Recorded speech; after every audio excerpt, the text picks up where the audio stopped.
Hello everyone, good evening. Welcome to the Hind Guru Academy. 12th के बाद होने वाली सबसे बड़ी परीक्षा यानी कि सबसे बड़ा एग्जाम जो कि है CUET। अगर आप इसके लिए प्रिपेयर कर रहे हैं और CUET 2024 में अपियर होना चाह रहे हैं तो ये वीडियो आपके लिए बहुत इंपॉर्टेंट है। इस वीडियो के एक एक मोमेंट को आप देखिए और एक एक इंपॉर्टेंट जो इंफॉर्मेशन यहाँ शेयर की जा रही है उस पर ध्यान दीजिए, क्योंकि ये आपकी प्रिपरेशन में बहुत हेल्प करने वाली है। मैंने कहा कि इंडिया में होने वाला सबसे बड़ा एग्जाम आफ्टर 12th, ऑब्वियसली इसलिए क्योंकि पहले हम बात करते थे नीट की कि सबसे बड़ा एग्जाम नीट हो रहा है। लगभग 18 to 19 लाख एस्पिरेंट्स अपियर होते थे नीट के एग्जाम में, और CUET 2024 में एक्सपेक्ट किया जा रहा है कि मोर देन 19 लाख यानी कि लगभग 20 लाख स्टूडेंट्स अपियर होंगे। ठीक है, तो इतने बड़े एग्जाम के लिए बहुत जरूरी है कि आपके पास पूरी इंफॉर्मेशन हो और उस इंफॉर्मेशन बेस्ड आप अपनी तैयारी को एक सही डायरेक्शन दे सकें। ठीक है, तो CUET के बारे में किन बातों पर आपको ध्यान देना है, ये सारी चीजें कंक्लूड करके मैं आपके सामने लाया हूं। है तो बहुत सारी चीजें, लेकिन मैंने पूरी कोशिश की है कि मैं एकदम शॉर्ट में आपको इजी वर्ड्स में कंक्लूड करके बता सकूं कि किन पॉइंट्स पर आपको बहुत ध्यान देना चाहिए। ठीक है, ओके। तो देखिए, सबसे पहले when is the CUET 2024 exam. अभी सबसे बड़ा जो इशू बना हुआ है, सबसे बड़ा कंट्रोवर्शियल इशू यही है कि CUET एग्जाम कब होगा, क्या इलेक्शन की वजह से इसकी डेट्स बहुत आगे बढ़ाई जा सकती हैं, पोस्टपोन किया जा सकता है, क्या सारी चीजें हो सकती हैं। ये एक हॉट टॉपिक बना हुआ है लोगों के बीच बात करने का। ठीक है, CUET 2024 is expected to be held between May 15th and May 31, 2024। तो ये एक्सपेक्ट किया जा रहा है कि 15th मई से 31st मई 2024 के बीच ये एग्जाम कराया जा सकता है। लेकिन अब बात ये आती है कि अगर इलेक्शंस आ गए ऑब्वियसली जो कि मई में होने हैं, तो उनका क्या असर पड़ सकता है एग्जाम पर। तो ये अभी तक तय नहीं हुआ है कि इलेक्शन पहले होंगे या एग्जाम पहले होगा, या इलेक्शन हो चुके होंगे और एग्जाम होगा। तो ये अभी तक प्रैक्टिकल नहीं है और हमें अभी तक कोई आइडिया नहीं है कि इस एग्जाम की डेट कितनी आगे बढ़ाई जा सकती है। ठीक है, तो बेटर ये होगा कि आप इन्हीं डेट्स को माइंड में रखें और इन्हीं डेट्स के अकॉर्डिंग अपनी तैयारी को पूरी तरह से अंजाम दें। आप ये मान के चलें कि आपकी पूरी तैयारी मई फर्स्ट वीक तक में कंप्लीट हो जानी चाहिए, ताकि जो भी एक्स्ट्रा टाइम आपको मिले वो आपके रिवीजन के लिए हो। ठीक है, तो ये बहुत जरूरी है कि आप इसी डेट के अकॉर्डिंग अपने आप को पूरी तरह से प्रिपेयर करें। To maximize the CUET score, candidates must stay updated with the CUET exam date and prepare for it accordingly. The CUET UG application form 2024 has been released at cuetug.ntaonline.in। तो जैसा कि आप सबको पता होगा कि इनकी वेबसाइट जो है cuetug.ntaonline.in ये ऑफिशियल वेबसाइट है जिस पर जाकर के आप एप्लीकेशन फॉर्म फिल कर सकते हैं जिन्होंने अब तक नहीं किया है। तो एप्लीकेशन तो स्टार्ट हो गई है और आप इसके फॉर्म्स फिल कर लें। ठीक है, कुछ लोग ये मानकर बैठे हैं कि अभी बहुत टाइम है, तो उनके लिए मैं यही कहूंगा कि देखिए, लास्ट टाइम पर कुछ भी हो सकता है, नेटवर्क इश्यूज हो सकते हैं, सर्वर बिजी हो सकता है, बहुत सारी प्रॉब्लम्स आ सकती हैं। तो जितनी जल्द से जल्द हो सके आप अपनी एप्लीकेशन के काम को अंजाम दे दीजिए। ठीक है, एप्लीकेशन आपकी फिल हो जानी चाहिए और उसके बाद आप थोड़ा रिलैक्स होकर के अपनी तैयारी पर ध्यान दें। ठीक है, CUET UG 2024 एग्जाम डेट्स में क्या क्या इंपॉर्टेंट डेट्स हैं वो पूरा एक यहां पर टेबल आपके सामने है। Students can check the CUET 2024 dates tentative below. तो ये टेंटेटिव डेट है। टेंटेटिव का मतलब क्या हो गया कि ये फिक्स्ड नहीं है, इसकी कोई गारंटी नहीं है। हाँ, ये हो सकती है, मैक्सिमम चांस ये है कि यही डेट्स रहेंगी, लेकिन इन डेट्स में कुछ चेंजेस इन फ्यूचर किए जा सकते हैं। बट आपको ये मान लेना है कि कोई चेंज नहीं होगा, ये मान कर बैठिए। किए जा सकते हैं, पॉसिबिलिटी है, पॉसिबिलिटीज तो जिंदगी में बहुत सारी चीजों की होती है ना, लेकिन हमें जो डेट दी गई है हमें उस पर ही चलना है, ठीक है। तो क्या कह रहे हैं, NTA will announce the CUET 2024 date on the official website at cuet.summer.ac.in. The expected dates of CUET UG 2024 are given below. तो यहां पर भाई डेट्स दी गई हैं, देख लेते हैं कौन कौन सी हैं। तो इवेंट्स में सबसे पहले है CUET UG 2024 application form date. यहां पर एप्लीकेशन फॉर्म डेट तो आप जान रहे हैं आउट हो चुकी है 27 Feb 2024 को, ठीक है। फिर रजिस्ट्रेशन की लास्ट डेट क्या है, रजिस्ट्रेशन की लास्ट डेट है 26 March 2024 टिल 11:50 PM, ठीक है। तो ये याद रखिए, आप 26 भी ना कंसिडर करें, आप 25 ही कंसिडर करके चलें, क्योंकि लास्ट डे सर्वर पर इतना ज्यादा बर्डन होता है कि सर्वर ठीक से काम नहीं करता है। तो आपके लिए बेटर आप 25 कंसिडर करिए और जितनी जल्दी हो सके अपने एप्लीकेशन के काम को पूरा फाइनल कर लीजिए, ठीक है। एप्लीकेशन करेक्शन डेट 24 तक रहेगी, अगर कुछ करेक्शन है उसमें वो आप 28 से 29 मार्च तक रहेगी, वो आप 28 से 29 मार्च के बीच कर सकते हैं। फिर announcement of city of CUET UG 2024 exam, कहां एग्जाम कंडक्ट कराया जाएगा, कौन कौन सी सिटीज में, वो आपको पता चल जाएगा 30 अप्रैल 2024 तक, ठीक है। 30 अप्रैल को पता चल जाएगा, अनाउंसमेंट हो जाएगा। CUET एडमिट कार्ड रिलीज कब होगा, सेकेंड वीक ऑफ May 2024, यानी कि आपके एग्जाम डेट से एग्जाम के हफ्ता 10 दिन या 3-4 दिन 5 दिन पहले आपके पास एडमिट कार्ड आ जाता है, ठीक है। फिर CUET UG एग्जाम यहां पर बोल्ड इसलिए किया गया है क्योंकि ये पोस्टपोन हो सकता है, लेकिन आपको अपनी तैयारी इसके अकॉर्डिंग रखनी है। You have to keep yourself prepared. तो 15 मई 2024 से 31 मई 2024 सब्जेक्ट के अकॉर्डिंग ये डेट्स आगे पीछे होती हैं, आपके एग्जाम होंगे, ठीक है। CUET 2024 answer key release date 4th week of June 2024। तो जून के लास्ट में 4th वीक में आपकी आंसर कीज भी आ जाती हैं। CUET 2024 रिजल्ट डेट, रिजल्ट आपका क्या होगा, कब आएगा, 3rd वीक ऑफ जुलाई। तो जुलाई के 3rd वीक में रिजल्ट आएगा 2024। काउंसलिंग सेशन आपके जो होंगे वो लास्ट वीक ऑफ जुलाई से शुरू हो जाएंगे, रिजल्ट आते ही आपके काउंसलिंग सेशन शुरू हो जाएंगे, ठीक है।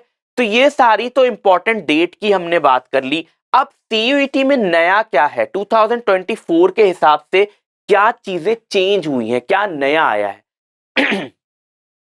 तो सबसे पहले CUET UG 2024 ऑनलाइन फी रिवाइज, तो फीस बदली है, चेंज हुई है। वो अगर आपने एप्लीकेशन फिल कर दी है तो आप खुद देख चुके होंगे, और अगर नहीं किए तो अभी आप आगे देख ही लेंगे, ठीक है। तो फीस में थोड़ा सा चेंज आया है। Exam to be held in hybrid mode, pen paper and computer based, ये एक बड़ा चेंज आया है कि एग्जाम हाइब्रिड मोड में भी हो सकते हैं। हाइब्रिड मोड में भी कुछ पेपर्स होंगे, pen paper and computer based दोनों तरह से। तीसरा चेंज क्या है, exam to be held in single shift for subjects with large registrations, तो जिन सब्जेक्ट्स के लार्ज रजिस्ट्रेशंस है वो सिंगल शिफ्ट में ही होंगे। No normalization process for single shift examination, कोई नॉर्मलाइजेशन प्रोसेस नहीं होगा। मतलब जिन पेपर्स में ज्यादा कैंडिडेट्स अपीयर हो रहे हैं उनको एक ही शिफ्ट में करेंगे, ताकि कहीं से कोई चांस ना रहे पेपर आउट या इन सारी चीजों के, है ना। तो पूरी तरह से ये सिक्योरिटी का भी ध्यान रखा जाएगा, ऑब्वियसली इतना बड़ा एग्जाम है। Subject choices have been reduced to 6 from 10। अब सबसे बड़ी बात है, स्टूडेंट्स के लिए सबसे ज्यादा जो राहत की बात है वो ये है कि 6 सब्जेक्ट्स आपको अपनी चॉइस में रखने हैं, ठीक है। 6 सब्जेक्ट्स चूज करने हैं, 10 नहीं करने हैं, ये सबसे बड़ी राहत की बात है। 6 चॉइसेस इंक्लूड 2 लैंग्वेजेस। अच्छा, इनमें से 6 सब्जेक्ट्स में से 2 तो आपकी लैंग्वेजेस हो जाएंगी, जिसमें से मोस्ट ऑफ द कैंडिडेट जो होते हैं वो एक लैंग्वेज हिंदी चूज करते हैं, एक लैंग्वेज इंग्लिश चूज करते हैं, ठीक है। लेकिन वहां लैंग्वेजेस में कई सारे ऑप्शंस होते हैं, तो वो आप अपने अकॉर्डिंग चूज कर सकते हैं।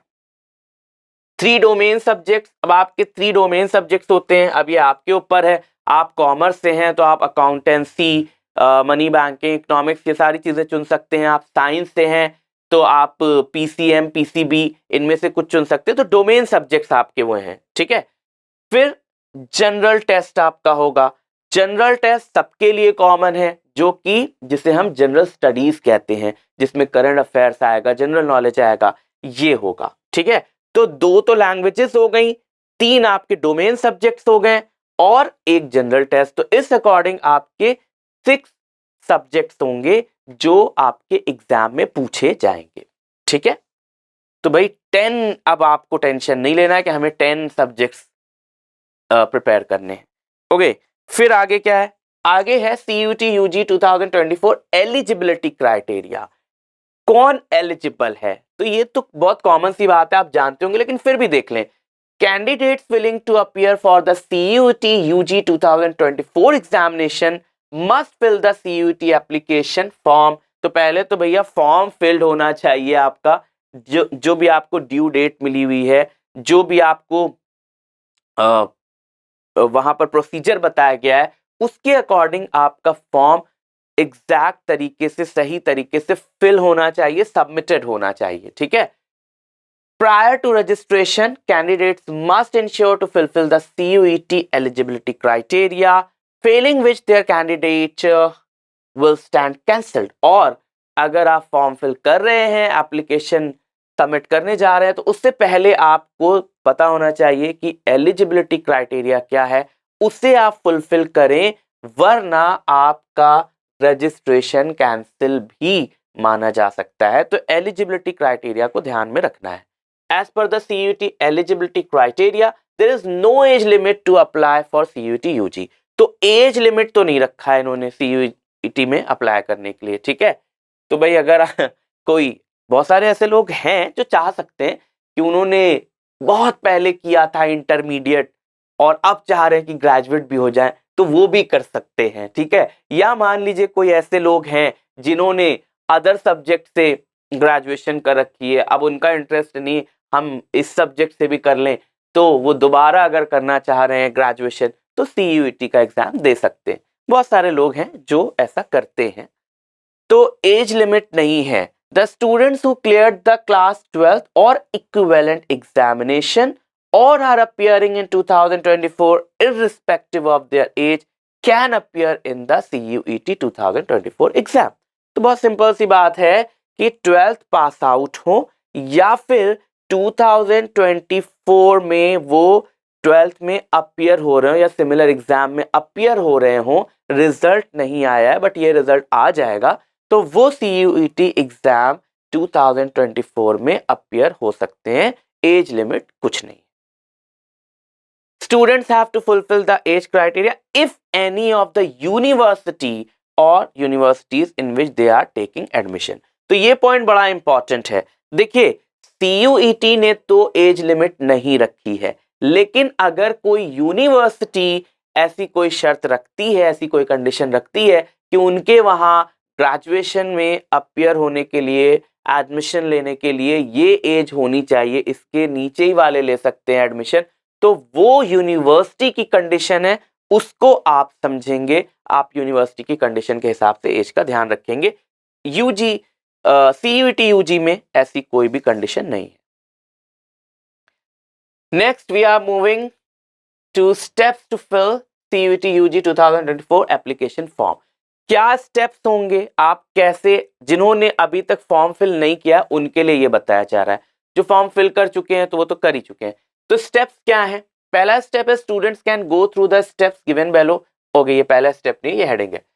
Given below to fill the CUET 2024 application form. भाई नीचे स्टेप्स दिए गए हैं, उन स्टेप्स को फॉलो करते हुए आप सही तरह से अपना एप्लीकेशन फॉर्म फिल कर सकते हैं।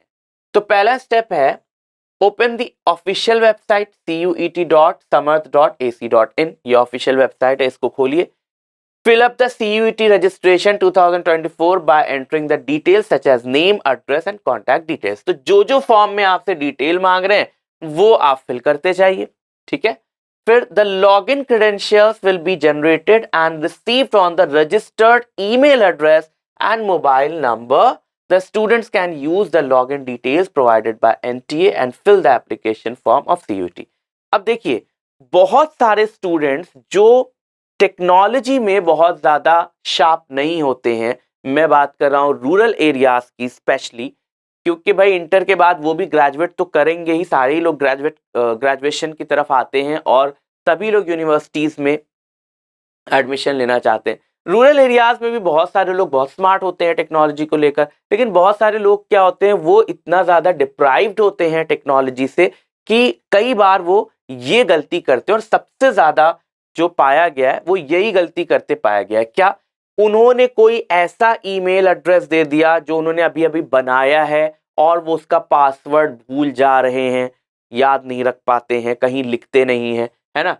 या मोबाइल नंबर उन्होंने कोई ऐसा दे दिया कि अभी तो वो चल रहा है, बाद में वो बंद हो गया, उसमें मैसेज वगैरह भी आना बंद हो गया, या वो उनकी रीच से बाहर है किसी तरह से।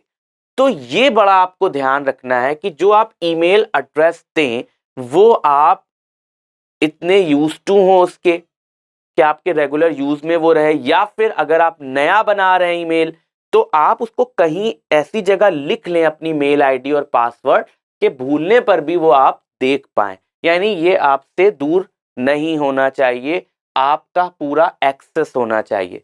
मोबाइल नंबर भी जो आप दे रहे हैं वो ऐसा नंबर दें जो आपका रेगुलरली एक्टिवेटेड रहता है, जिस पर आपके जनरल मैसेजेस कम्युनिकेशंस होते रहते हैं, है ना? तो आपकी रीच में रहे, ठीक है? क्योंकि ईमेल आईडी और मोबाइल नंबर पर ये लॉगिन डिटेल प्रोवाइड करते हैं, एनटीए आपको लॉगिन डिटेल्स प्रोवाइड करता है, और अगर आपने ये मिस कर दिया, लॉगिन डिटेल मिस कर दिया, तो आपको दिक्कत हो सकती है। अच्छी बात ये होगी कि जैसे ही आपको ईमेल एड्रेस पर या मोबाइल नंबर पर लॉगिन डिटेल्स आए, तो वो लॉगिन डिटेल्स भी आप कहीं लिख लीजिए, वो आपसे खोनी नहीं चाहिए, ठीक है? फिर आप जो है एप्लीकेशन फॉर्म फिल करेंगे सीयूईटी का, ठीक है?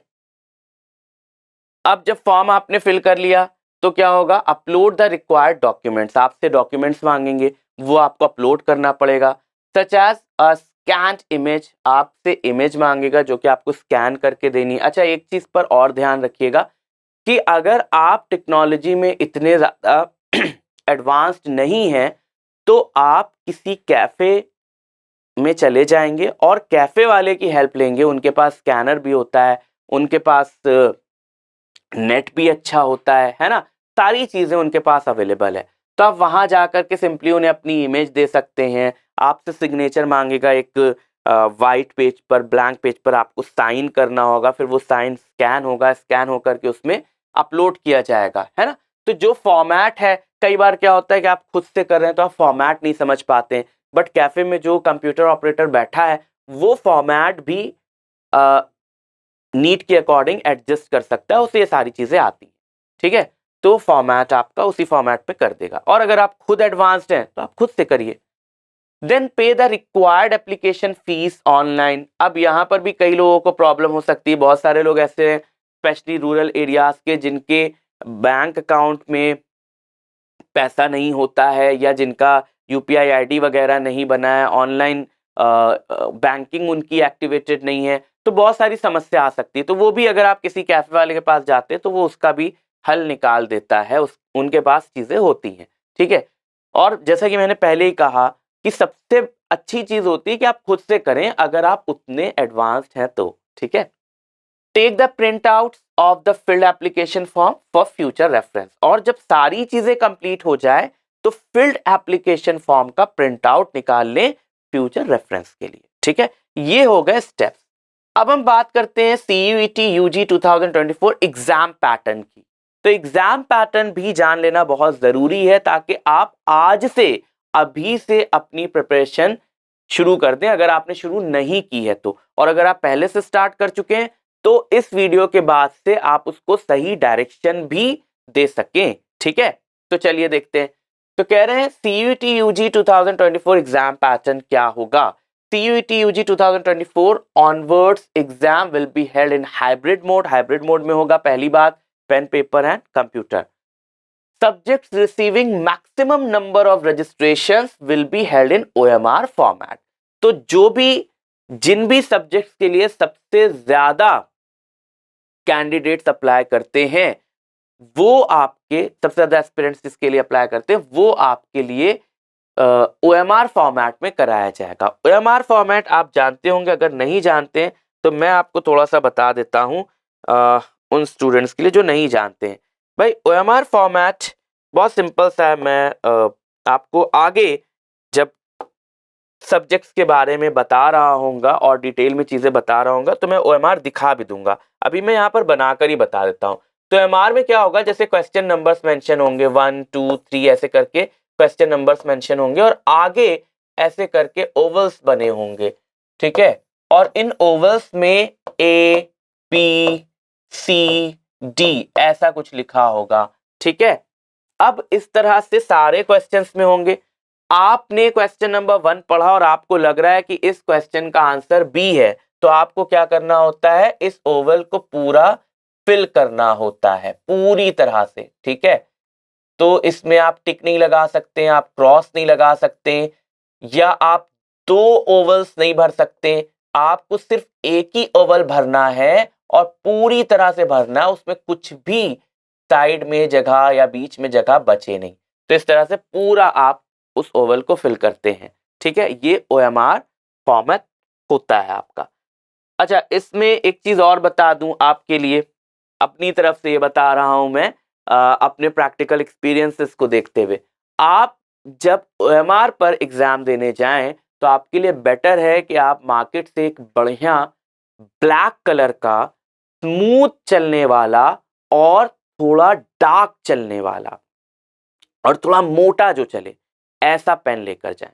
तो थोड़ा मोटा चलेगा, डार्क होगा, स्मूथ होगा। अगर ऐसा पेन लेकर जाते हैं तो आपका OMR जल्दी और सही तरह से फिल्ड हो पाएगा। अगर आप बहुत जो एकदम कह लीजिए बहुत शार्प पॉइंट वाले होते हैं, बहुत पतले पेन जो होते हैं, अगर ऐसा पेन लेकर के आप जाएंगे तो आपको OMR फिल करने में टाइम ज्यादा लगेगा और हो सकता है उससे आपके OMR थोड़ा सा फट भी जाए। तो ऐसे शार्प पॉइंट वाले पेन लेकर के OMR फिल मत करिएगा। मोटा आपका पॉइंट, पेन का पॉइंट मोटा होना चाहिए, डार्क होना चाहिए, स्मूथ होना चाहिए, ठीक है। तो इससे आपको ओवल्स फिल करने में आसानी होगी। ओके, तो ये तो बात हो गई। तो ज्यादा जो अच्छा मोस्टली जो साइंस साइड के स्टूडेंट्स होंगे आप देखेंगे, क्योंकि इसमें बहुत सारे एस्पिरेंट्स आएंगे, तो ये OMR में होने के चांसेस, मतलब OMR में ही होगा, आप ऐसे मानकर चलिए।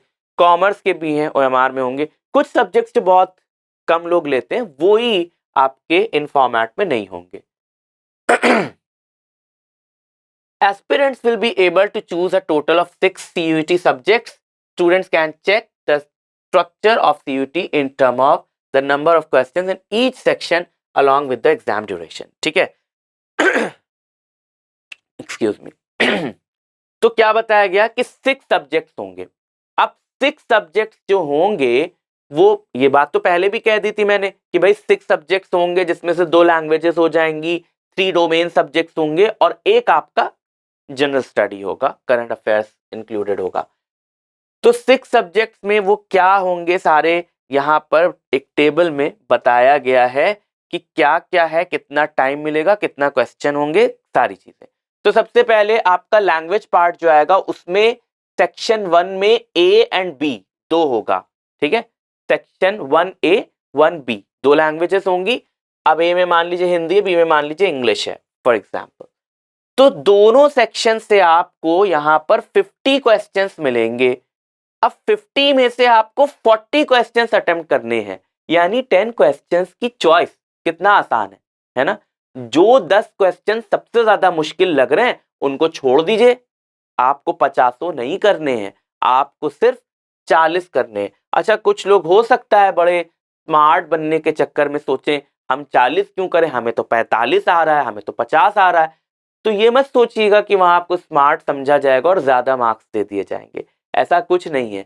आपको मार्क्स मिलेंगे 40 में से ही। अगर आपने 40 से ज्यादा क्वेश्चंस अटेम्प्ट कर लिए हैं तो आपके जो फर्स्ट 40 होंगे वही कंसिडर किए जाएंगे, बाद वाले नहीं कंसिडर किए जाएंगे। तो अगर आपने ये गलती कर दी कि भाई 50 में से आपके 30 क्वेश्चन ही सही हैं, 20 गलत है ना, तो हो सकता है आगे के आपके जो 10 क्वेश्चन थे वो पूरे सही थे, पीछे आपने वो गलती की, तो फर्स्ट 40 आपके काउंट हो रहे हैं और उन्हीं में गलत वाले भी काउंट हो गए, लास्ट के 10 देखे ही नहीं गए। तो बेहतर ये है कि जो आपको पूरी तरह आता है, पूरी तरह से जिसमें आप श्योर हैं, आप सिर्फ उन्हें अटेम्प्ट करें, उनके ही आंसर दें। ठीक है, तो 40 क्वेश्चंस आपको अटेम्प्ट करने हैं, 40 questions to be attempted out of 50 in each language, दोनों लैंग्वेज में। 50 मान लीजिए हिंदी में, 50 मान लीजिए इंग्लिश में। ठीक है, और दोनों लैंग्वेजेस के लिए आपको 45 मिनट्स दिए जाएंगे, यानी कि क्वेश्चन 50 हैं, अटेम्प्ट करने हैं 40 और समय है 45 मिनट का। तो 45 मिनट का इसलिए ताकि आप 50 क्वेश्चन पढ़ सकें और उसमें से जिसमें सबसे ज्यादा आप श्योर हैं वो 40 क्वेश्चन आप आंसर कर सके। एक बात मैं और कह दूंगा, एग्जाम टाइम पर टाइम मैनेजमेंट एक बहुत बड़ा स्किल होता है, और अगर आपने पहले ये प्रैक्टिस नहीं की है, ओएमआर पर प्रैक्टिस नहीं की है, तो वहां आपका टाइम किल हो सकता है। तो बेटर ये है कि आप ओएमआर पर प्रैक्टिस करें। ठीक है, एंड ऑब्वियसली हम आपके लिए ये सारी चीजें अवेल कराएंगे। जिनको प्रैक्टिस सेट्स प्रिपरेशन में जो भी कंप्लीट हेल्प है, वो सारी चीजें चाहिए होंगी, वो इस वीडियो में कमेंट जरूर करेंगे। ठीक है, जिस भी चीज की आपको रिक्वायरमेंट लगे आप इस वीडियो में कमेंट करिए and we will plan the best for you. Okay, तो अब नेक्स्ट क्या है, ये तो हो गया लैंग्वेज। डोमेन सब्जेक्ट्स जो होंगे, अब डोमेन में आपके क्या सब्जेक्ट्स हैं वो आपको खुद देखना होगा।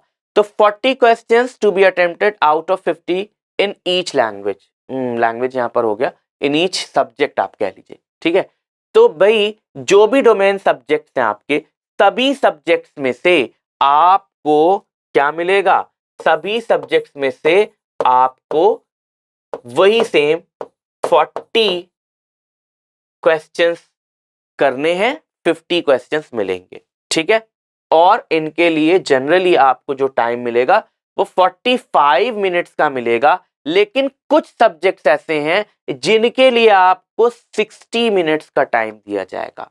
अब इनमें कौन कौन से हैं, जैसे accountancy, economics, physics, computer science, informatics practices, chemistry and mathematics और अप्लाइड मैथमेटिक्स, इनकी ड्यूरेशन टेस्ट 60 मिनट्स की होगी। तो ये आपको स्टूडेंट्स को इन्होंने एक उनके सब्जेक्ट्स के हिसाब से कह लीजिए एडिशनल टाइम प्रोवाइड किया है, कि आप कहीं से घबराएं ना कि अरे मैथमेटिक्स है, कैलकुलेशंस करने होंगे, इतने कम टाइम में कैसे हो जाए। तो आपको थोड़ा एक्स्ट्रा टाइम दिया गया है, पर थोड़ा ही एक्स्ट्रा है, ये मत सोचिएगा बड़ा एक्स्ट्रा टाइम मिल गया आराम से हम कर लें। हाँ, टाइम मैनेजमेंट बहुत बड़ी चीज है, बहुत बड़ा रोल प्ले करता है किसी भी एग्जाम में। चलिए, फिर लैंग्वेज हो गई, आपका डोमेन सब्जेक्ट हो गया, उसके बाद आता है आपका जनरल टेस्ट। जनरल टेस्ट में आपका 50 क्वेश्चंस करने हैं। अभी तक क्या था, 50 आ रहे थे, 40 करने थे, लेकिन अब 60 क्वेश्चंस आएंगे और 60 क्वेश्चंस में से आपको 50 करने होंगे और इनके लिए आपको 60 मिनट्स दिए जाएंगे। ठीक है, तो सबसे ज्यादा क्वेश्चंस अगर आप देखें, नंबर ऑफ क्वेश्चंस आपके जनरल टेस्ट में, बट ये अगर थोड़ी सी आप प्रिपरेशन कर लेते हैं तो आपका हो जाता है, बहुत टफ नहीं होता कि आप कर ही ना पाए। नोट है, candidate will be able to choose a maximum of 6 subjects, ये बात तो हमने पहले ही कर दी, मैक्सिमम 6 सब्जेक्ट्स ही हो सकते हैं, उससे ज्यादा नहीं हो सकते और ना ही कम हो सकते हैं। An overall choice of 10 questions will be provided in all the subjects. तो 10 questions की चॉइस आपको दी जाएगी, है ना। जैसे 50 दिया जा रहा है तो 40 ही करने हैं, है ना, और यहाँ पर 60 दिया जा रहा है तो 50 ही करने हैं, तो 10 छोड़ने का ऑप्शन आपको हर जगह मिल जाएगा। CUET UG 2024 सिलेबस, सिलेबस की बात करें तो सिलेबस क्या है, कह रहे हैं students preparing for the CUET 2024 exam will have to go through the CUET 2024 syllabus। भाई सिलेबस तो देखना ही पड़ेगा, अगर सिलेबस नहीं देखा है तो कैसे प्रैक्टिस करेंगे, कैसे परफॉर्म करेंगे। It is expected that NTA will not make any changes in the CUET 2024 syllabus। अच्छा, इलेक्शन भी आ रहा है, डेट में भी आगे पीछे करना होगा, और अभी तक एनटीए ने कोई अनाउंसमेंट नहीं किया है कि सिलेबस में कोई चेंज आएगा, तो ये मान लिया जाएगा कि सिलेबस में कोई चेंज नहीं आना है। ठीक है, फिर है the domain specific subject syllabus will be the same as the NCERT syllabus. तो एनसीईआरटी का जो सिलेबस है उसी सिलेबस पर बेस्ड होगा आपका जो डोमेन सब्जेक्ट्स है, वो पूरा एनसीईआरटी पर ही रहेगा। Students are advised to learn the NCERT books. तो आपके लिए यही सलाह है कि एनसीईआरटी को जितने अच्छे से आप प्रिपेयर करेंगे उतना अच्छा आप सीयूटी का एग्जाम दे पाएंगे डोमेन सब्जेक्ट्स के लिए। ठीक है, जनरल टेस्ट जो है या लैंग्वेज जो है, लैंग्वेज में भी आप एनसीईआरटी से हेल्प ले सकते हैं। जनरल टेस्ट में आपको थोड़ा सा अलग से पढ़ाई करनी पड़ सकती है, बट ओवरऑल इसके क्वेश्चन पैटर्न्स कैसे होते हैं, इनको कम टाइम के अंदर कैसे मैनेज करके आंसर करना है, इसकी भी एक प्रॉपर ट्रेनिंग आपको ले लेनी चाहिए। क्योंकि कई बार वहां जाने के बाद आपको आता तो बहुत कुछ है, बट टाइम मैनेजमेंट आपको नहीं पता, ओएमआर कैसे फिल करना है नहीं पता, फॉर्मेट से आप थोड़ा सा आप के लिए प्रैक्टिस आपकी अच्छी नहीं है, तो ये सारी चीजें कहीं ना कहीं आपके एग्जाम पर इम्पैक्ट डाल सकती है। तो एक ट्रेनिंग आपकी अगर हो जाती है तो वो बहुत बेटर होता है आपके लिए। The following table shows the section wise types of questions और द सीयूईटी 2024 सिलेबस। तो यहाँ पर आप सिलेबस देख सकते हो, किस तरह के क्वेश्चंस आते हैं ये देख सकते हैं। तो सेक्शन 1 में आपका लैंग्वेज आएगा। ठीक है, 2 लैंग्वेजेस होंगी, तो उसमें मेनली आपका रीडिंग कम्प्रिहेंशन होता है based on different types of passage, factual, literary and narrative, literary aptitude and vocabulary. ठीक है, तो इन पर बेस्ड आपके क्वेश्चंस आते हैं। सेक्शन 2 में डोमेन सब्जेक्ट्स है। डोमेन सब्जेक्ट्स में तो आपने जो 12th में पढ़ा है वही आना है। Class 12 board exam syllabus of 27 CUET domain subjects. तो जो भी सीयूटी के डोमेन सब्जेक्ट्स हैं उसमें 12th बोर्ड एग्जाम की ही पूरा आपका सब्जेक्ट सिलेबस होता है। अकाउंटेंसी है, एग्रीकल्चर है, एंथ्रोपोलॉजी है, आर्ट एजुकेशन, कल्चर है, बायोलॉजी है, बिजनेस स्टडीज है, केमिस्ट्री है, कंप्यूटर साइंस है, इकोनॉमिक्स या बिजनेस इकोनॉमिक्स है, इंजीनियरिंग, ग्राफिक्स है, एंटरप्रेन्योरशिप है, एनवायरमेंटल है, एनवायरमेंटल स्टडीज, ज्योग्राफी है, हिस्ट्री है, होम साइंस है, नॉलेज है,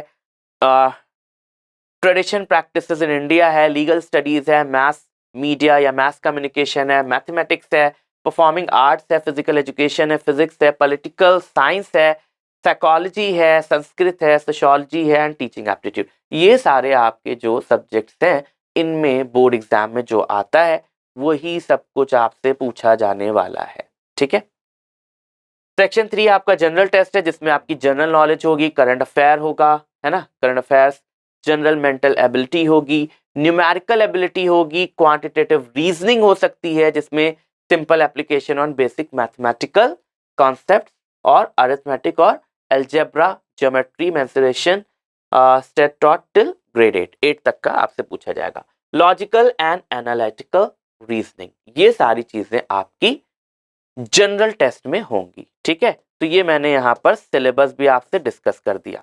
ठीक, तो सीयूईटी को लेकर के जितनी जरूरी बातें थी वो हमने यहाँ पर आपसे डिस्कस कर लिया है। अगर फिर भी कुछ चीजें, कुछ पॉइंट्स आपके माइंड में आते हैं कि हमें ये भी पता होना चाहिए, तो वो आप हमसे डायरेक्ट कमेंट में पूछ सकते हैं and we will tell you. ठीक है, तो हम आपको बताएंगे कैसे क्या करना है इसकी प्रिपरेशन। अच्छा, सब्जेक्ट तो हमने देख लिया, हमने इसके सिलेबस भी अच्छी तरह से देख लिया, कहां से शुरू करना है, कैसे कर सकते हैं, ये सारी बातें हम लोग कर सकते हैं नेक्स्ट वीडियो में। कैसे कैसे आपको किन किन सब्जेक्ट्स पर, किन किन एरिया पर ज्यादा फोकस करना है जहां से ज्यादा क्वेश्चंस बन सकते हैं, ये सब हम आपको अपने अगले वीडियो में बताएंगे। तो आज के लिए इतना काफी है, मिलते हैं नेक्स्ट वीडियो में, तब तक के लिए बाय एंड सी यू।